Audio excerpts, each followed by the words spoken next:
helped his skills, but like he also made sure that like all the relevant matchups he figured them all out. You know, like if you're looking to improve at home and you're like, man, I wish I could break into my top 8 at my local, just figure out the 5 characters you need to beat at your local. You don't have to practice against the 80 characters in the game. So it is true. Although Chris giving us a bit of a character switcheroo, going Roy right off the bat, and we saw this in winners finals. It worked out honestly really well for him. So I'm kind of happy to see this. This is a bit more interesting of a match than I expected. So let's get into this. Very high APM matchup from both sides. Like, expect a lot of stuff to happen and stocks not to last especially too long. What I do think is very valuable from the end of Roy here is the fact that a lot of the sweet spots on his attacks are going to be able to break through armor. So not even airspace is particularly safe for Yoshi. Yeah, I'd say Yoshi's armor is, relatively speaking, like at its weakest in the matchup like this as compared to some other matchups where you know, it really puts in a lot of heavy lifting. Like it also doesn't help that a lot of the really good strains or kill confirms you see from Roy happen to start from. Ooh, he's no jump. Oh my God, you're insane! You had the kill and decided to style. That's kind of what this Roy is at its base, isn't it? Like, let Chris have his fun until he has to wait 5.5 minutes with Ness and win. Yeah, I mean, he's going to win, I feel like. He's going to brute force the way he wins, one way or another. But we'll see what Raptor can answer with. Yeah, given that, you know, Alfredon's gone back to school, we don't have a Roy consistently in the higher echelons of meta brackets. So this is a bit of a treat. Oh, and I can't believe he made it not only to the stage, but like so far deep into the stage. And that down smash covered it anyway. If I was Raptor, I would have never thought, I hate the cover to the left of me and to the right of me. Oh, just the one smack. Get him out of here. All right. I wonder with different DI if he could have lived it. Maybe. It looks like he DI'd it well. Given the average size of the stage, it's, I don't know, even with good DI, I'm not sure if he was coming back from that.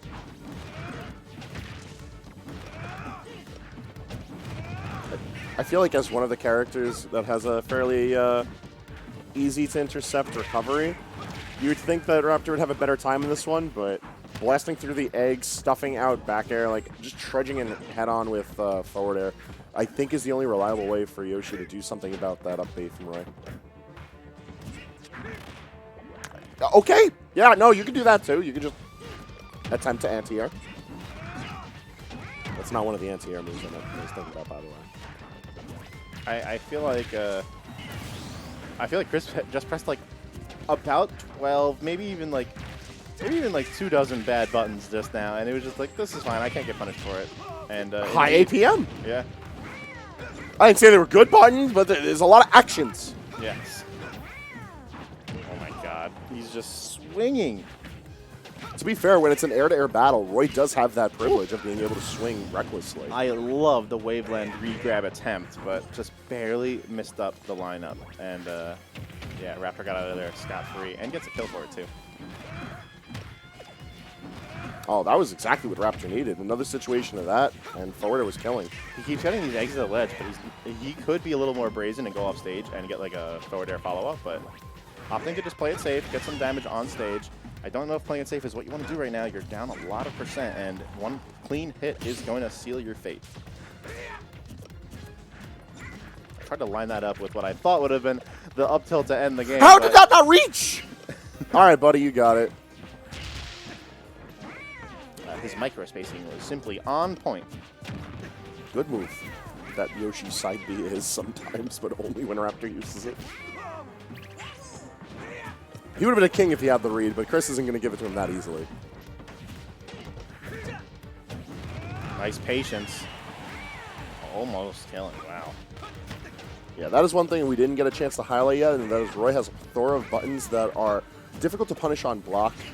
Down tilt at max distance, in fact, is like -2 or something. Yeah, not even Yoshi Nair is going to get that one, especially when it's spaced. No armor. Chris has been fooling around this stock, and I feel like his attempts are going to end up making him lose this game. Up throw? He's on the hunt. Yeah, see, he's still going for shenanigans despite this lead. I think he's just kind of gooning. I mean, that checks out. Again, like, I'm not writing it off entirely, but as a pocket, like, you're sort of committing to whatever silliness occurs. Uh-oh. And there's where the silliness gets you. Yep. Now, does the Roy stay out? It should. I mean, like, he was doing fine. He just, too much shenanigans at the end. It wasn't even necessarily a bad pick. It was still down to last hit. He had the lead the entire game. And continued to have the lead until he did not. Until the game was over. Ah, there's Kitch. All right, that's usually a good sign. We see that pick from Chris. There's the Roy. So you are right. It is sticking along.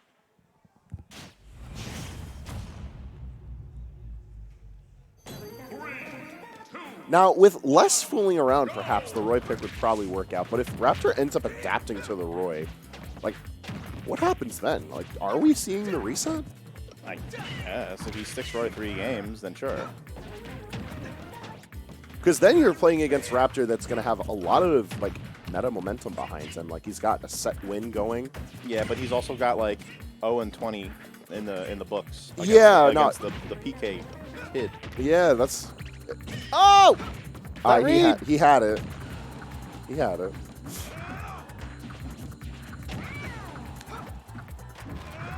But like having bracket reset is a very interesting dynamic to the collection of sets that these two have.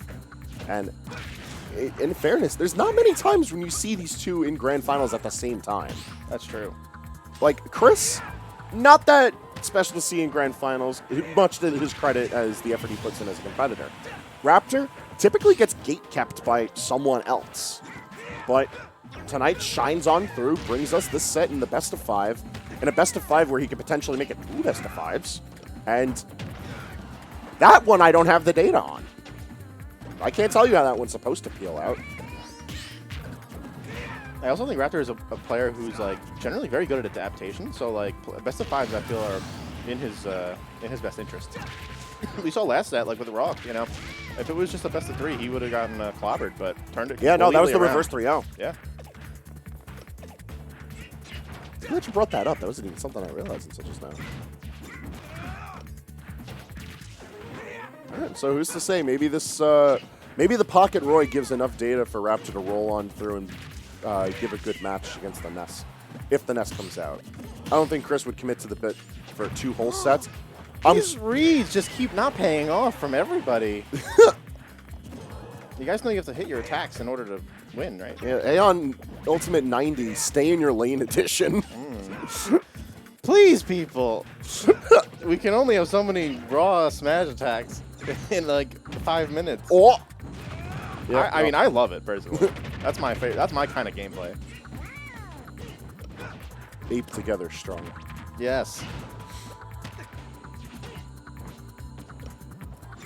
That was a very risky return to stage, and Raptor got a little bit scot-free. Did you see the crouch, though, from PkChris, who like just needed to get under the back air for just a moment? And now Chris again with a small lead.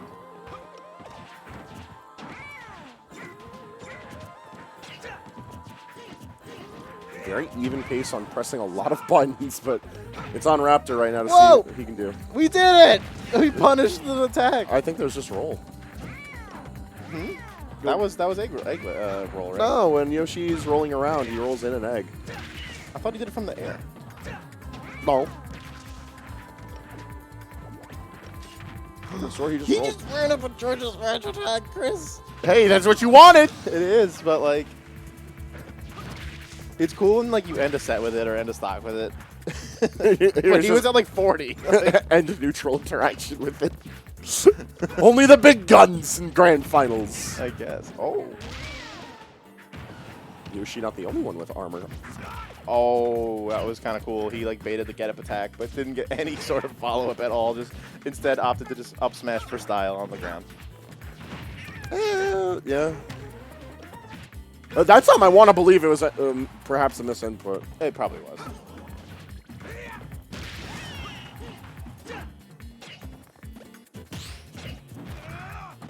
right, at least he got out of there. He brushed along his shoes. All right. That was just sad. Will I punish any of this? This was a very sad series of interactions, and it's going to bring us to the 1-1 count. Now the true battle begins.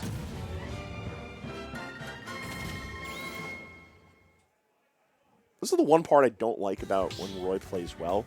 Roy wins and then says something stupid. Because You know who's got really cool victory quotes? Oh, Chrom. he does. See, here's a big difference between Chrom and Roy. Roy's a dweeb. Roy's like 10 years old, right? He's actually like 13 or 14 or something, and he gets like tossed into a war. And he's a dweeb in his own game. Like a mega dweeb. He doesn't get any better. He gets the sword he's using now, and so now he's a dweeb with a gun. That's a sword. But okay. It's definitely not a ranged weapon. Certainly. But it's a dangerous dweeb. He's still a dweeb. Chrom, like, has a character that isn't a dweeb. But I can't tell you the last time I've seen a Chrom here. I actually do not. I do not know anything about Chrom. I do play him. He's in my top 10 most played characters somewhere up there. I like to joke around that Chrom is the human Sona of Bowser players. If you play Bowser, you play Chrom. This is an absolute 1-to-1 ratio. What is one of his like things he says when he up Bs? He's like, "I'll end you." Like that's a pretty cool thing to say for like a Fire Emblem character. I don't know. Yeah, he's not mincing words. Like he'll kill you. Yeah, he's like, "I'm here to destroy you and your life." Like, whereas people like Ike are, showing up like I like friends. Like it's some characters are cool and some aren't. Roy happens to be the least cool, but in this game, as a function, Roy's pretty solid. He spins around, presses a lot of buttons, and you just sort of die. And there's fire on the screen sometimes. That's kind of cool. That's how you know he's cool, because he has fire. Oh my god. Yoshi, though, big nose. Big nose is cool. Citation needed. But Mario has a big nose, and that's also... Mario's cool. Dr. Mario's cool. Oh, that's a doctor. Who went to school for that nose? He's 8 years cooler than Mario. Oh. Would you say Ivysaur has a big nose, or is Ivysaur a nose? Ivysaur is a big nose. Well, there you go. I'm just making no noises because I'm laughing silently to myself. What a dumb realization you've now given me. Yeah, there you go. It appears that most dinosaurs are, at least by volume, 50% nose. Oftentimes on this stream, I'll talk about the biology of Yoshi, because he doesn't give me much else to talk about. We always also talk about Yoshi's big nose. You ever realize how small his tail is? What is he back airing you with? Yeah, when in neutral position, when it's not stretched out like that, it's very tiny. Up air and back air make it massive. Yeah, like he's hitting you with like his stomach and hips. Like he's throwing everything at you. I could not be. If I shook my head more violently, this headset would fly off. So no, I do not want to think about these things. The biology of Yoshi's already weird enough. Yeah, no, it gets only worse the more you look at it, and I'd like to think that I've spent a lot of time having to watch this thing. And it occurred to me, I think, last week or maybe this Tuesday, somewhat recently, Yoshi proportionally is awful. Yes. No, he's a mess. If you've ever tried to draw Yoshi... Oh, well, all right, goodbye. Goodbye. If you ever tried to draw Yoshi, the you'll 2-1 count in Raptor favor. Raptor is... All this Yoshi talk manifested the Raptor W. Yes, yes. Shout out to Chris, who's definitely going to be listening back to this and hating every minute of it. His hair is getting ripped out right now. Good. My lad is trying to take notes and is molding at the same time because he's ready for the Yoshi biology pop quiz. Free. Absolutely free. If you're playing Roy, if you're playing your non-serious character and you're expecting me to give you actual critique, then I will give you that for this game. But if you want my best advice that I could give you, it's that you did not select the correct character on the character select screen if you were trying to win. The Roy is up to snuff, clearly, because it's giving us the rubber game on versus Raptor. So, like, I'm not going to be surprised if we see 5 games of Roy Yoshi. Neither. No, 100%. I think his Roy is quite good. But Is it good enough to distract me from the ill-mannered proportions of Yoshi? Not yet. Yeah, not yet, not yet. I think a lot of also the value of this matchup is understood at a pretty base level. Like, Roy hit hard at the base of sword. I haven't told you anything fancy here. Yoshi doesn't like things that hit hard. He stopped having fun jump. Yoshi without fun jump is just fundamentally having a worse time than when he has fun jump. Yes. I think that's just kind of how this matchup goes. Roy hits hard enough in the air consistently enough to give Yoshi a really hard time. And there's nothing especially technical happening behind Roy because of, and as we've previously established, pretty safe moves on shields and pretty good air-to-air game. These are just things Yoshi doesn't play nicely with. This is one of those matchups where it's almost like Street Fighter-esque how simple it is. It's like you have a jab that is an anti-air against a character who likes to jump through the air. So you know what you need to do. You need to jab when he's approaching, and you need to push him to the corner so he feels like he has to jump into your jab. And the rest is pretty much just spacing and, you know, make sure you get your combos. Yeah, it's like the Venn diagram of Roy's overall game plan and how Roy needs to adjust his game plan to fight Yoshi is a circle. Yeah. Like, you're already using up tilt, jab, falling up air as Roy because these are pivotal moves to getting control of space and big damage. Yeah, the only thing that you do especially differently in this matchup as Roy, because again, like, this is one of those matchups where, like, Yoshi double jump armor is at its like least effective. So like you're basically playing against Yoshi as if he's any other character. Again, the only difference is he spends a little more time in the air than the average character, and so as a result, you're going to use your jabs and up tilts a little more than your down tilts, which is one of your favorite buttons.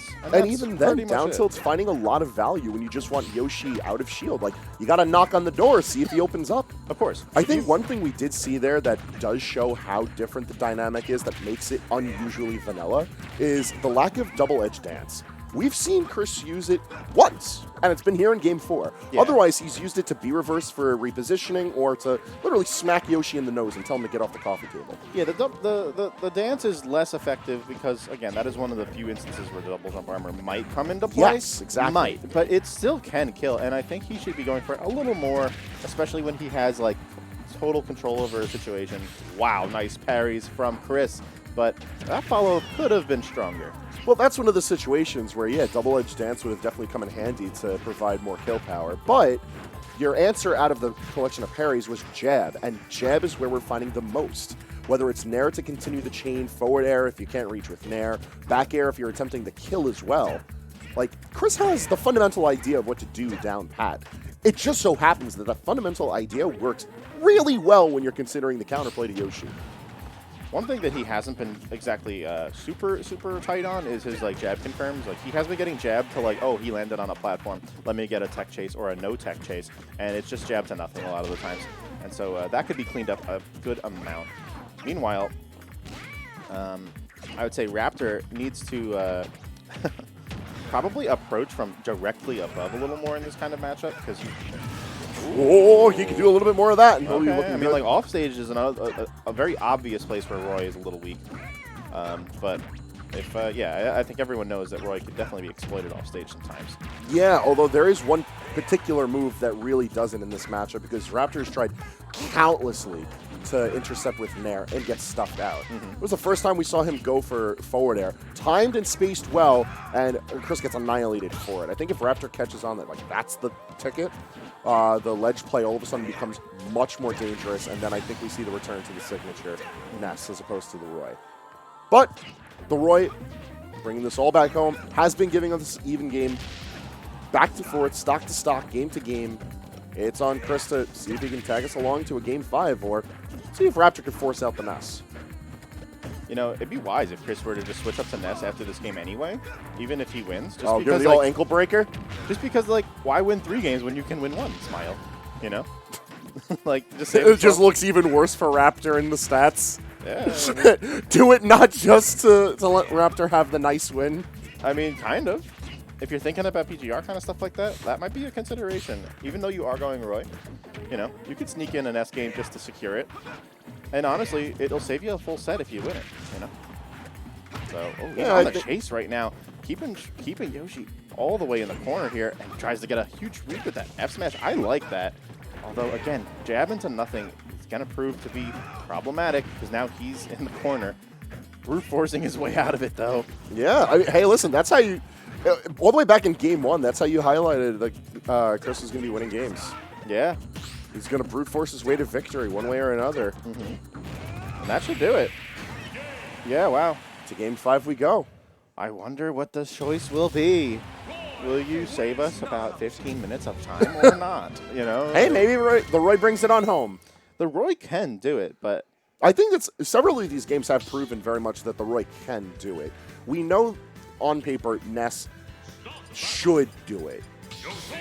But right. Roy can do it. He's taking the coin flip instead of the guarantee. You know, like he has like we said, like it's probably like 19-0 in his favor set count with the Ness. So he's honestly taking the coin flip instead of the guarantee very much is a PkChris kind of thing. Yeah. I feel like even as a competitor, he's been developing more developed defensive play. I think that's a nice way of saying he's camping more. Yes. He still, when he's going on the offensive, will go all out. And if he has a way of dragging you around the stage and annihilating you with like 1 or 2 buttons, he'll do it. I mean, the classic PkChris thing used to not be camping. It used to be mashing buttons. He used to be a masher. I mean, so Roy is like a character that fits right into that archetype of play style. Yeah, I mean, again, high APM, mashing, these are just the same thing at the end of the day. Like, there's a character that is built for pressing a lot of things because he can do so safely, and when he's doing so well, his gameplay is going off very quickly. Good way to get back to stage there. Beating the egg with the aerial, but ultimately not enough distance on the up B.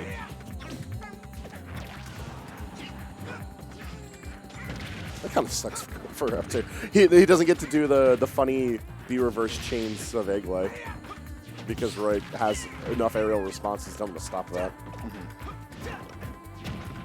That's one thing I'm not going to lie, that no matter how many times I watch Yoshi, I do enjoy watching him zip back and forth, putting you in an egg. The double, triple egg lay situations are always kind of cool. Yeah, like, I can't deny it. It's same thing for, like, say, for instance, we were looking at Ness, like, if it ends in PK Thunder 2, like, funny, flashy color, make me clap hands. Like, I don't know what else you want me to say on that front. Sometimes it's the simplicity that makes it nice. I like that use of up air there to not only stuff out the egg, but also secure the kill. Pretty slick stuff from Chris. Yeah, that's one of the things I was bringing up, is that Roy is one of those characters that up air would have just worked in that situation anyways. It would have given you the safer landing. It would have occupied the airspace effectively, and it would have threatened kill. Yeah. It just so happened to also threaten Yoshi in a way that no other move that Roy is putting out would have worked as. Yeah, it's what we were saying. Like, you know, you don't have to change your game plan much here. Just do what you were gonna do anyway, and a lot of the time it'll work fine. Yeah, I don't know. As far as style is concerned, though, cannot be punished. Apparently, as far as style is concerned, right? Like, I'm always gonna root for command grabs because I think they're like, that's like, I read you, haha. You know, like. Oh yeah, especially when you consider like those are attached to like suboptimal characters typically. Yeah. So like when Yoshi gets triple egg lay, like to me that's 3 times as cool. You know? I like how the math checks out on that one. Yeah, because command grabs are cool. So you do 3 command grabs, 3 times as cool. Yeah, speaking of the Egg Wonder, he is currently in the lead.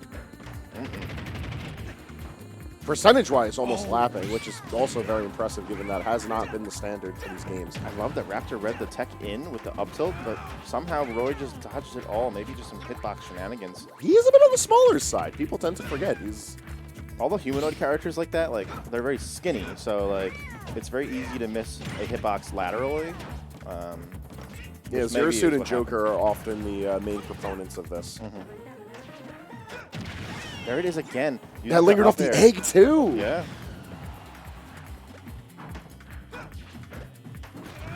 You sure reset that bracket. Yep. Good job, Raptor. Good job, Raptor. Did it. I've never seen a more tired reindeer in my life. Yeah, I mean, when you show up to a bracket in a reindeer costume and then go your like 4th best character in Grands and then lose and then have to do the reset, it'd be really embarrassing if you then lost the actual reset with your main due to Just sheer hubris, you know? Blasting away in the gummy ship now. I guess 5 games of Kitch was enough, or 4 games of Kitch. He's committing to the bit. Wow. Game 6 of Roy, huh? Wow. I think 1 loss and he'll switch. Blue Yoshi. Maybe. Yeah. I think Raptor's going to quit out. No, he'll play. He did this earlier too. He played into the light blue Yoshi. Interesting. Maybe he's not as committed to the red as I thought. This is the I'm getting grands. I'm have to switch my color. You know, I don't think Raptor's like that. No, I don't I'm think pretty he sure is. this is just a misinput, and he rolled with it because Yep. it's not the end of the world. Yeah. Some players are extremely persistent about having like their color. Sure. I mean, it can mess you up. Like, it can be a little distracting. Like, you're looking for a completely different color along the screen, and you're like, where am I? Yeah. You know? Meanwhile, you'll have players who thrive on being able to swap out their costume to match any given moment. Yeah. It's probably Different dress for every day. It's probably more advantageous to be able to play any skin, but That upbeat doesn't work the way he thinks it works.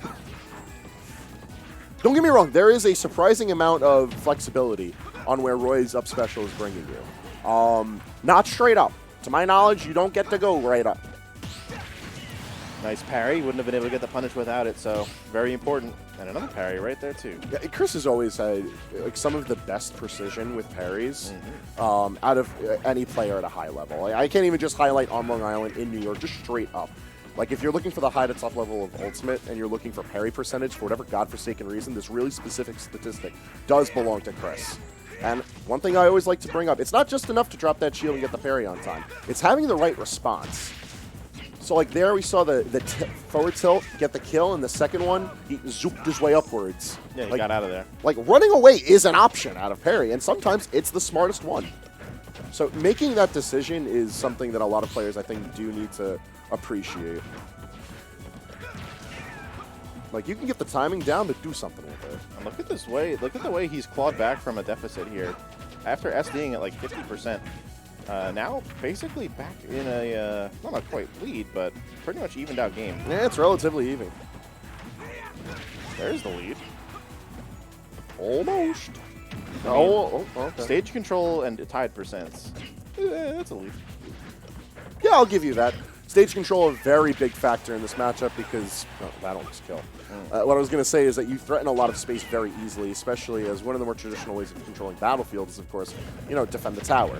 You sit in center stage, you have 3 platforms that protect you from eggs, protect you from potential Yoshi landings, and make it pretty easy to funnel the battle upwards and outwards, which Roy loves that. Oh, yeah. Oh, nice spacing from Chris with those weaving in and out with those approach options. Very, very slick. And somehow not getting a kill through all of it. Just kidding. No jump? No yump. No yump. Close to even game, though. It's not going to take much effort for Yoshi to find a kill at 163. There it goes. A whiffed grab is all it takes. Instead of getting a better punish, I feel like jab, jab, jab was not the way. Certainly not it. I think that was just a little too hard of fishing and not being prepared for one to connect. Because one did get armored, so knowing that he had to fish for multiple was the right call. Knowing how many was, I guess, a bit of information that needed gathering, and there you have it. Speaking of weak punishes, I think Raptor's also been missing a lot of, like, when PkChris fails an up B attempt, out of shield especially, Raptor has been, like, 0 for 5 on punishing it. And that's a big place that this matchup could turn around. I feel like that's more of like valuing the player's usage of the character's tools, because we're very much used to how Suarez is very combo heavy, where like he gets I'm the not even wanting a opportunity. combo. He's just charging up smash and not even hitting it. Well, yeah, it's just like we're used to, like, you see that opening and it's like, all right, time to get cracked open like an egg. I just want him to hit something. Yeah, Like, no, that's the thing, is like he's looking for these little like tit-for-tat situations where he just gets the win in neutral and calls it a day. Yeah. Like, I think like that's such a big cash-in. He's just not prepared. Like the way that he usually plays, he doesn't anticipate his opponent to. That was one of the best trades Chris has ever made in his life. Back air, sealing the deal means he's up a game now in the reset. Sweet spot of Roy. Aerial's a hell of a drug. Yeah. It's gonna hurt. I mean, while Yoshi does have disjoints at his disposal, at the end of the day, he does need to get close to you to hit you. Yes, and if you get too close to Roy, that is going to burn. All right, back to the red. Yep. Not a bad showing for the blue. 3, 2, 1, go! I also like how this entire set has been played across battlefields. I think a good call. You don't want to give Raptor any more leeway in being able to potentially camp you. And then likewise, like the triplat layout is going to still favor him, so he's not really going to be dissuaded from swapping off the stage. See that air dodge through the Yoshi bomb? That was really, really smart. I think that's one of those things that's just sort of like understood through time, regardless of whatever character Chris is piloting. Like, he's seen the move enough to kind of know where he's got to put himself. Yeah, one of the best reactions I've seen in a long time. Like, I don't know if I would have been able to make that kind of decision. Whoa, there we go. There is a freaking jab follow-up. Thank you, Chris, who is finally in a slight groove again, and looks like he has a lead. Yeah, Raptor is moving, too. Look at this. Yeah, we're reaching a higher pacing all of a sudden, but I do feel like it's worth noting that at the higher pacing, Roy's still going to do well. Like, we saw a lot of that in games 1 and 2. Nice punish on the down throw. Very funny. Where, like, these characters were both flying around, zip, zoop, zapping around on all moves, both players pressing plenty of buttons, and throughout the latter games and into the reset, it did mellow out a bit. But here, you know, you're going to press more buttons, more hits are going to connect. In a button contest, Roy's going to come out on top. Yeah. Like And in a button contest, player to player, Chris is going to come out on top. So I think Raptor's got to slow it down a little bit if he can. Like, there's a very strict medium to what needs to be kept in this match, because it's either you play far too slow and Chris, when he does get in, cashes in big, or if you play too fast, oh yeah, then Roy buzzsaws through your defenses. My mind is racing with trading card game examples of like how this operates. There's a lot, actually. Like in traditional card games, you've got 3 archetypes, right? You've got aggro, mid-range, and control, right? And Yeah. control's the slowest, and aggro's the fastest, and mid-range is in the middle, right? Oh, yes. You know, even though I feel like this terminology is rooted in card games, it does apply to Smash very well. Yeah. So like aggro in the rock paper scissors beats control because control's too slow and gets just absolutely like raffle stomped. You know, like you just get run over, right? So if Raptor plays too slow, you know, then the buzzsaw comes out. yeah. But if Raptor plays too fast, he's just going to be bad aggro, right? You don't want to be bad aggro against the aggro character in the game, you know? So you want to play mid-range, you know? You want to be somewhat slow, but also, you know, you have to have a respectable pace. You want to control the tempo somewhere along the middle. Yeah, and keeping that tempo when you're at a deficit is very difficult to do, but is a requirement to keep yourself in the running for this one. Oh, yeah. Like, the Raptor's been given the bracket reset. Like, this is as good of a situation as he could ask for. It's a matter of bringing it on home now. And to be fair, he is playing this game, too, very well. He is. Keeping it super close. Both players keeping it super close. And, oh, that was almost a slick ledge steal. I don't know if that's what Chris wanted to do, but he kind of snuck his way onto the ledge. Yeah, no, there's a little bit of shenanigans going on all of a sudden here in Game 2. One good edge guard attempt, and that's all it takes. Roy off stage is a scary place for a swordsman to be. Teching in is, I wouldn't have read that in a million years. Yeah, no, that was such a dangerous call, but it paid off so well for Chris. Raptor reading the tech out was, I think we all read the tech out. So, good stuff from Chris, mixing it up there. Okay, I for some reason thought that was going to kill. I don't know why, but Roy would nearly jab max into reach. back air is just scary, you know? Yeah, especially when you consider, like, all the rage behind him. If it was anywhere but center stage, it was a cooked Yoshi. Oh, yeah. Look at this. This pacing is just so much slower. And forcing an error. Down smash came out at the ugly angle. Yep. All right, well, that's the 1-1 count. I would actually love to see a game 10 of this. This is would too. This is at least interesting. This like, is the high Grands octane that stuff. never was. Like, there's so many things happening right now that shouldn't. If you're Raptor, are you a little upset that this is the Grands you get? If you're Raptor, you don't care because you're guaranteed second place money. Like, you did it. Raptor would need to like express an emotion for him to care. He will either cash out at second or first and then be satisfied as such. Yep. He's played his game. He's done the Raptor. You know what happens when Raptor is here. It's on him to do the thing. He has successfully done the thing. And Chris, 99 times out of 100, is the antithesis to the Raptor. Today, I believe we're seeing the 1 in 100 as Chris picking into one of his secondaries has brought us a very interesting set.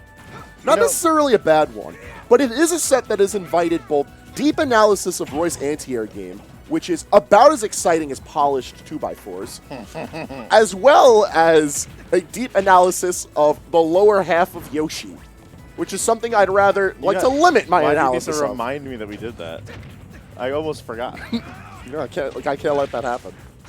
You know, it's like thinking about things in the Cars universe. Oh my I've suffered, goodness. so you gotta suffer too. And Chris out here suffering from that hell of a read from Raptor. That was an exquisite read from Raptor. You know, it's weird that, like, I never think about it in this way, but, like, I guess due to the matchup, the player-to-player matchup, like, Raptor is the underdog, and I almost never think of him as the underdog player, just because, like, he's been around for longer than most, and, like, it's weird to think of the veteran as the underdog. Yeah, so. there's a lot of layers to how Legacy turns this match on its head, because, like, Chris is a player who, for those of us who have been in the scene for a while, we've seen literally the birth of this player and his rise. There was definitely a time. There was a time when he entered brackets and his take wasn't PkChris, to contextualize, like, how recent, relatively speaking, that this player is, like, rise to fame has come. There was a time where PkChris would groan because week after week he'd have to play against Suarez and Raptor, and he would lose to them week after week. And, like, you know, it's awesome to see now that, like, I'm thinking, like, how will Raptor win this match, you know? Yeah. How will Raptor beat Chris's secondaries, you know? Like, Raptor camping people out with eggs is a time-honored tradition that has outlived some people's Smash careers. True. Very true. And yet, here we are, sitting in Game 3 of a reset grand between the Long Island's truest zero-to-hero story and the veteran. Like, Long Island has birthed many Smash legends. It got me so A mad, decent dude. amount that of, see- so frequent stuff here. You see the tweet that was like, who's the protagonist of our scene? And people didn't say Chris. Like, Chris has got to be the protagonist, right? Definitely of, like, older Long Island. He even had an arc. Remember when Chris was a little dweeb and a jerk and, like, not like socially... Yo, Chris going back to mauling while reviewing this VOD. He knows. Straight up having a bad time. He literally knows. And, like, You ruined we all this kid's remember. Dunkaroos break. back when he was winning Sunny D every week, he was a little dweeb. But, like, he's got... He's improved as, like, a person, and, like, that is why I feel like, you know, that's the pro tag stuff. He has literally had an arc, and that's cool. You know, today he's wearing the reindeer onesie, and I'm not going to let him live that down. I forgot about that. But on normal occasions, like, he's wearing wow. some Naruto stuff. Yep. I feel like that's intensely fitting It for is. his role in Long Island, because, like, people always say Guy is the protagonist now, and, like, I'm not going to lie, I'm kind of with it, but am not. there is absolutely no denying that Chris was at the forefront of, like, this kid's going to make it. No, Chris... And now this kid's making it, currently duking it out for what has to be about the 40th minute of Roy versus Raptor. Indeed. But, like, you know... Please check the timestamp to see how inaccurate this was, by the way. Please also, while you're down there checking the timestamp, like and subscribe. Chris had an arc that like lasted more than a season. But Guy literally, like, episode 4 of season 1 was already, like, taking games and sets off of you know. Oh, I top think it's because players. no one wants to do their homework.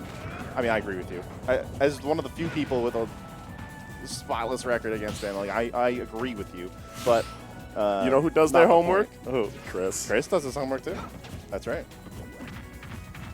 You know who doesn't do their homework, though? Who? Raptor. No. Raptor, almost in his own way, has just, like, carved a path of, like, pleasant success. I mean, Raptor, when you're around for so long, like, fundamental you Smash, get the 2-1 count. in your You favor. do get that. I mean, like, you build a certain degree, like, deep level of, like, fundamentals, then, like, you, like, let those carry you, you know? even in matchups where you're not super familiar with. You know, he could be playing against like DLC character number X, and like, you know, he'll still be able to like have those fundamentals, learn on the fly, adapt. You know, like if Chris breaks out like Sora right now, Raptor's probably gonna. I would like to bring out that game on Hollow Bastion was not it, and we are finally seeing the rise of Ness. Yeah, We went to a completely different stage, and Ness is back. good. I mean, like Raptor kind of proved in that game like it was a 2-stock victory, and just reminded him, hey, like you have now given me every inch that you should not have, and now I'm a game away. So we'll see. I mean, if Raptor plays his heart out, this could go in his favor. Very true, but you know me. I'm always going to root for that game 10, and I'm sure Chris is trying for it now. Of course. We see the PK fires aplenty, and there's been a very large dynamic shift right off the bat, given how fast Raptor is just trying to put the buttons in Chris's face. Look at this. Yeah. 102 on the board, trying to anti-air, get the kill. We're even doing a little bit of walking. Now he's the aggro. Whoa!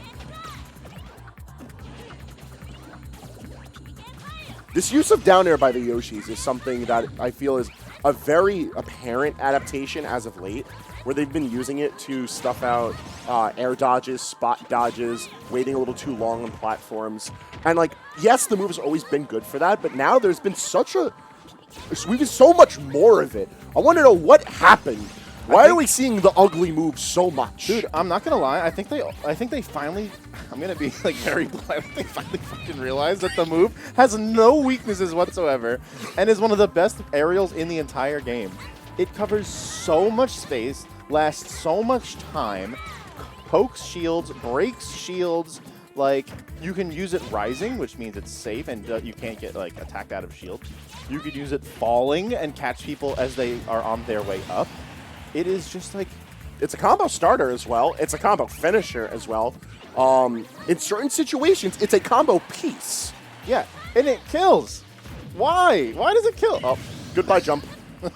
Yoshi needs it, by the way. You do. All of these things he's listening about down air, he needs it. I mean, like, dude, that move is just one hell of a move. And I'm so surprised that this move is, like, yeah, like you said, finally being, like, introduced as a staple into the I think repertoire. fully realized is the best way to put it, because I feel like in bits and pieces, everyone knows that Yoshi down air is criminal. But, like, well, it went from it's almost like the Sinister Six of moves of sorts, I suppose. Because when you start talking about everything else that Yoshi throws at you in the air, one of which, quite literally, like, all of these moves are good. It's just down air sees the least usage, and I feel like now we're starting to see more of it. It's so... The move has gone wild. from like, oh, I use this when you're shielding on a platform above me, or like when I'm, when you're on a platform above me in general. It's gone from that, like, oh, this is the one use it has, to like, it's an approach tool. It's a like edge guard tool. It's a like, you can use it to like ledge trap. You can use it to everything, and it's one of those Swiss Army dinosaur. I swear to God, I've been trying to stop saying like it does your homework, but like.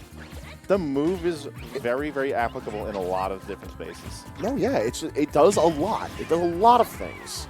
And so, like, Raptor integrating it here, I think, given the dynamic shift with Ness finally hitting the board, I think is good because he's keeping to pace. Like, the damage isn't looking too good, and he missed that tech, but, if he made it back, though, he almost did. I can't believe how... Chris needed to get in the way, because otherwise he would have had enough lift from a second egg, and then if he was uninterrupted, would have been able to air dodge upwards. But was that his second egg, or was it his That third? was his.